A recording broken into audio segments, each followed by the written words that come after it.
Ya, bismillahirrahmanirrahim. Assalamualaikum warahmatullahi wabarakatuh. Kita mulai ya. Silahkan dimatikan mikrofonnya. Walaupun hanya 12 orang tercatat, tapi kita akan mulai saja. Mudah-mudahan semua masih dalam kondisi yang sangat sehat.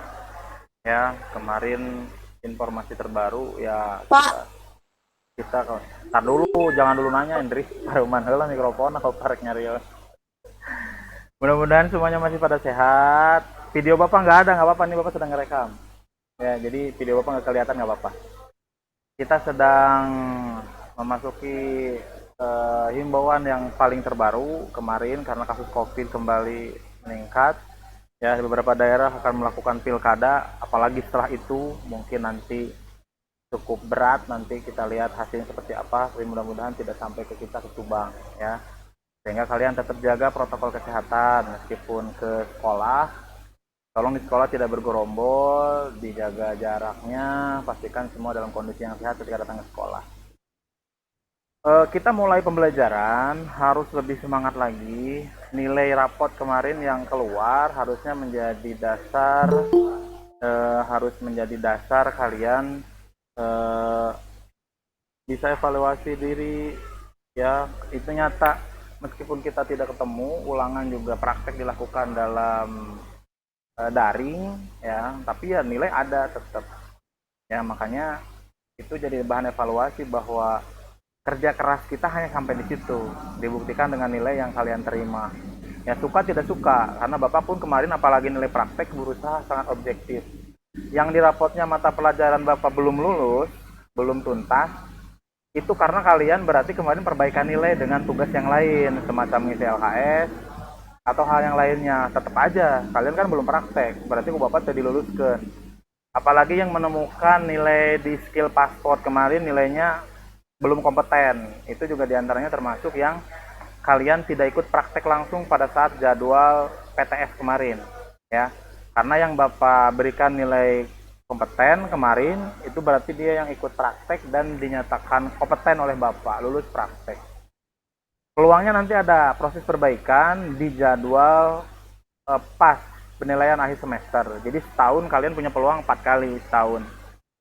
Setiap PTS dan setiap pas. Kurang lebih harus menuntaskan sejumlah 7 sampai 12 kompetensi di skill pasport. Ya, yang harus dituntaskan di tahun pertama di kelas 10 ini. Makanya harus diikuti dengan baik pembelajarannya.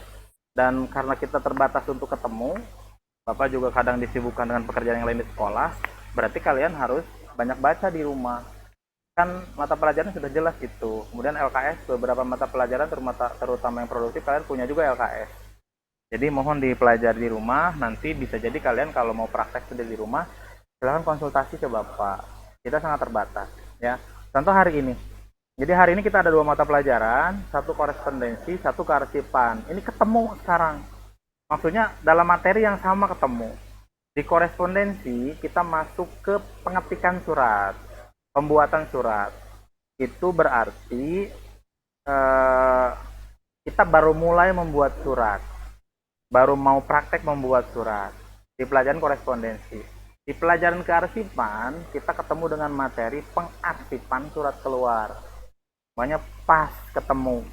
Mudah-mudahan dalam satu atau dua pertemuan pembelajaran ke depan kita bisa praktek membuat surat yang pertama, yang kedua bisa praktek mengarsipkan surat keluar. Jadi surat yang kita buat kita arsipkan, itu kan lebih lebih ngirit prakteknya, tapi kita bisa dapat dua sekaligus. Ya, itu mudah-mudahan. Nah, eh, hari ini Bapak akan presentasikan tentang surat keluar. Nanti yang kalian buat tugas hari ini nanti Bapak periksa, nanti Bapak berikan evaluasinya ke kalian. Di minggu depan berarti Bapak kasih evaluasinya sekalian praktek yang kedua membuat surat keluar. Hari ini Bapak akan presentasi tentang surat keluar. Mohon disimak, mudah-mudahan kelihatan.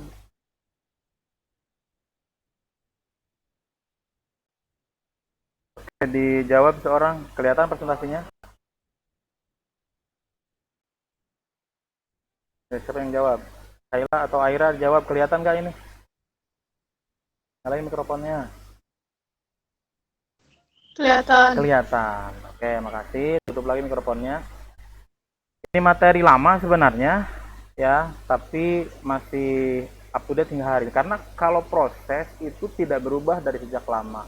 Mungkin yang berubah adalah tata bahasa, bentuk, nanti ya, pola, itu berubah. Tapi kalau konsepnya sama-sama aja seperti itu. Contoh tentang pembuatan surat. Ini dari awal ya. Jadi tata persuratan itu kita namakan, seringnya kita sebut dengan korespondensi. Tata persuratan, mau surat masuk, mau surat keluar, korespondensi, terutama untuk pembuatan. Karena kalau kita memproses surat masuk, berarti kan ada proses pembuatan surat keluar. Ya, jadi proses pembuatan surat, tata persuratan, familiar di dunia kita perkantoran disebut korespondensi. Oke, jenis surat yang nanti banyak kita pelajari adalah surat bisnis, surat internal bisnis, surat sosial bisnis, surat dinas. Ini jenis-jenis surat yang banyak akan kita pelajari nanti di jurusan kita otomatisasi tata kelola perkantoran. Ini yang banyak kita akan bahas. Ya, jadi surat bisnis, internal bisnis di perusahaan, berarti kan di perusahaan kan banyak bagian. Bagian satu ke bagian yang lain, ke pegawaian, ke bagian keuangan, ke bagian pemasaran, itu internal bisnis.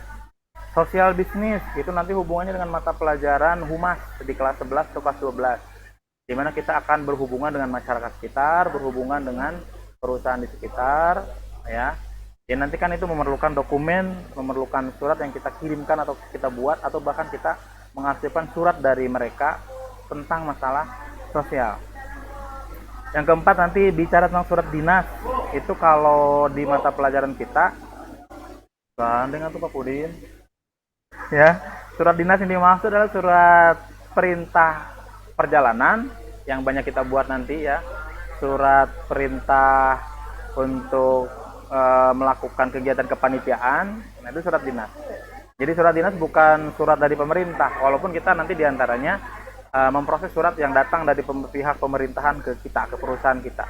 Tapi kebanyakan kita nanti membahas tentang surat yang dibuat oleh kita kepada salah satu karyawan kita tentang tugas untuk pergi keluar kantor dan lain sebagainya. Yaitu, nah, ini bagian-bagian surat yang harus kalian hafal, harus kalian mengerti, harus kalian pahami. Nanti minggu depan mungkin Bapak jelaskan ulang di meeting ataupun video YouTube ya, tentang di mana letak bagian-bagian surat ini. Hari ini kita hanya pengenalan saja, karena kita belum evaluasi tugas surat hari ini. Jadi tugas surat hari ini Bapak anggap itu pretest. Nanti kita evaluasi di YouTube. Bapak dievaluasi di YouTube, sekaligus Bapak sampaikan tentang letak-letak atau bagaimana membuat bagian-bagian surat yang ini. Ya, SMP mungkin kalian pernah bikin surat, tapi rata-rata kalau SD, SMP hanya surat pribadi yang dibuat. Ini kan kita surat bisnis, surat dinas, surat bisnis, surat yang dibuat oleh perusahaan. Ini bagian-bagiannya. Nanti Bapak jelaskan lebih ulang di pertemuan berikutnya sambil evaluasi tugas kalian hari ini ya. Ada nomor surat, ada tanggal surat, ada alamat dalam, ada perihal, ada salam pembuka, ada isi pembuka, ada isi penutup, salam penutup, dan sampai terakhir.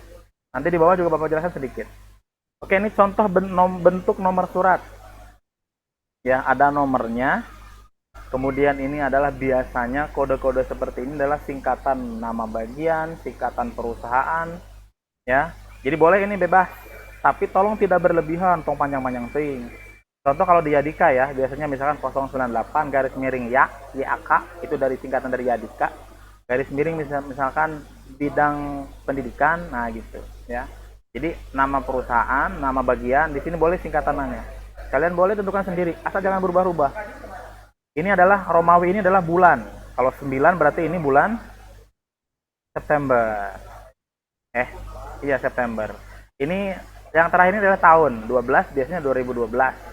Ini tahun boleh disingkat, boleh dilanjut, misalkan 2012 atau 2020 gitu. Kalau bulan dibuat Romawi seperti ini.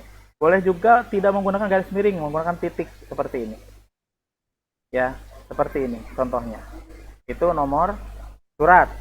Oke, berikutnya tanggal surat. Kalau yang kotaknya sama, misalkan kan di kop surat sudah ada kotaknya, maka tidak usah mengulang kotak. Jadi langsung 2 November 2012.